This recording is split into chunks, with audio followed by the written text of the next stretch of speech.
যারা গণহত্যার শিকার হলেন সেই মানুষদের যে বিচার হবে আজকে, সেই বিচারের আলামতটা আমরা দেখতে পাচ্ছি না।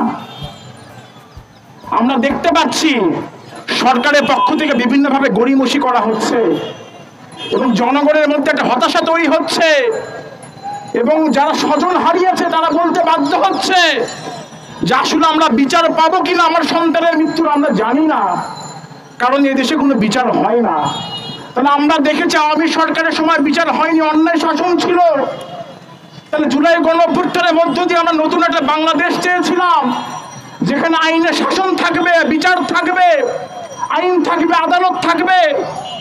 অথচ আমরা দেখতে পাচ্ছি 5 আগস্টের পরেও এই গণহত্যার বিচার হবে কি হবে না তা নিয়ে মানুষের মধ্যে সন্দেহ তৈরি হয়েছে। বন্ধুগণ, 5 আগস্টের পর আমরা দেখেছি যে বিভিন্ন কারখানাগুলোতে যে শ্রমিকরা বেতনের দাবিতে আন্দোলন করেছে, কথা বলেছে, তাদের উপরে পুলিশ এবং সেনাবাহিনীকে লেলিয়ে দিয়ে তাদেরকে গুলি করে হত্যা করা হয়েছে।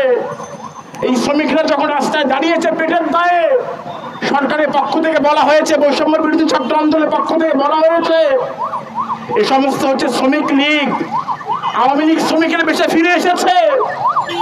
এইভাবে বলে সাধারণ মানুষ, এই শ্রমিকরা এই গণঅভ্যুত্থানের সঙ্গে ছিল, তারা শহীদ হয়েছে, তারা লড়াই করেছে ছাত্রদের সঙ্গে কাঁধে কাঁধ মিলিয়ে। অথচ আপনারা এই শ্রমিকদের পক্ষে না দাঁড়িয়ে, রিক্সা চালকদের পক্ষে না দাঁড়িয়ে আপনারা বিভিন্নভাবে সেই শ্রমিক এবং রিক্সা চালকদেরকে আপনারা বিভিন্নভাবে অপমান করছেন, অপদস্থ করছেন, তাদেরকে দেশ বিরোধী হিসেবে চিহ্নিত করার চেষ্টা করছেন। সে বিষয়গুলো আমরা দেখেছি।